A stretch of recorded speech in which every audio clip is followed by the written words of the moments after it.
NCERT 2026 Exploration Book, page number 69 का numerical. A car starts from rest and its velocity reaches 24 meter per second in 6 seconds. Find the average acceleration and the distance traveled in these 6 seconds. So here you are clearly given that the car have been started from rest. Car जो है वो rest से start हुई है, तो यहाँ पे हमारी इनिशियल वेलोसिटी है 0, ठीक है, and its velocity reaches 24 meter per second. It means v is 24 meter per second in 6 second. Time है 6 second. Find the average acceleration, तो आपको a निकालनी है. v minus you over t इसका फॉर्मूला होता है, ठीक है. वैल्यूज फिल कर लो. v is 24, u is 0 divided by 6. You get 24 divided by 6, which is equal to 4 meter per second square. Now you have got the first answer. a is equal to 4 meter per second square. मतलब इस constant acceleration से car is running. Next is the distance traveled in the acceleration है और time, इन सब के साथ relation दिया हुआ है, तो आप फॉर्मूला करोगे यूज.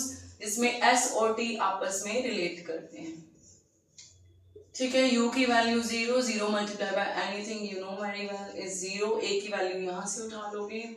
t कितना था 6 square. 0 multiply by anything is 0. Half into 4, 6 square is 36. Cutting normal हो जानी है. 2 36 72. सो इट मीन्स कि कार ने 6 सेकेंड में 72 मीटर ट्रेवल कर लिया है. So this is your answer. You had given the answers to the 2 questions which they had asked you, ठीक है. तो मिलते हैं नेक्स्ट. तो वो था 4th numerical.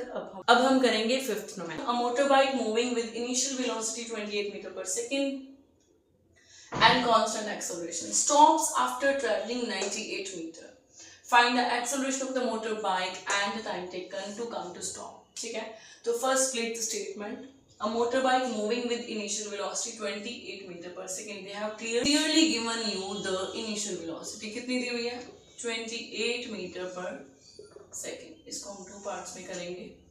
28 meter per second and constant acceleration के साथ वो चल रहा है, यानी कि a कांस्टेंट है, ठीक है. स्टॉप्स आफ्टर ट्रेवलिंग, स्टॉप्स का मतलब होता है v0 है, v0 है. आफ्टर ट्रेवलिंग 98 मीटर, तो यूनिट देखो, यूनिट से पता चल रहा है कि ये डिस्टेंस है, ठीक है.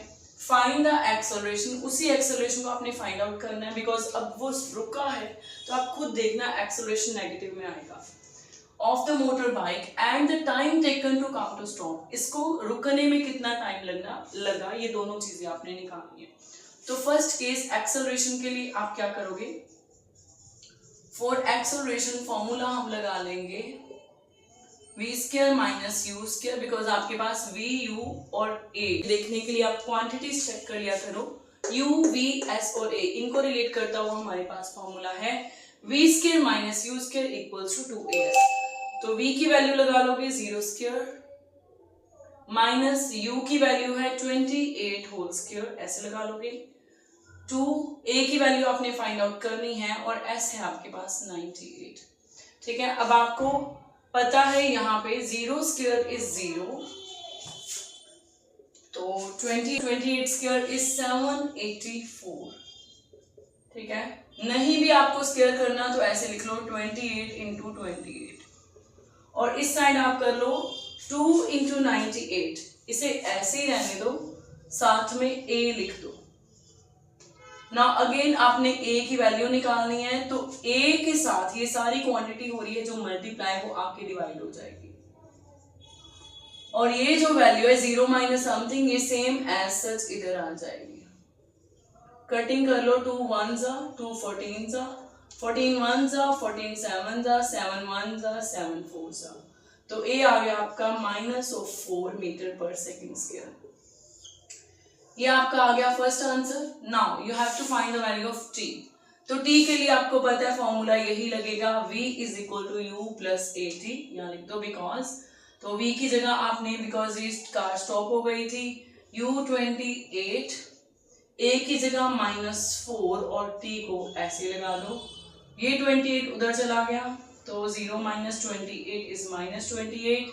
ये प्लस माइनस माइनस 40, माइनस के साथ माइनस कट गया, t आ गया आपका 28, तो हमारे पास 7 आ गया, तो 7 बिकॉज टाइम है तो हम इसका यूनिट लगाएंगे सेकेंड, तो t is equal to 7 second. This is the answer. I hope it's clear. Follow for more.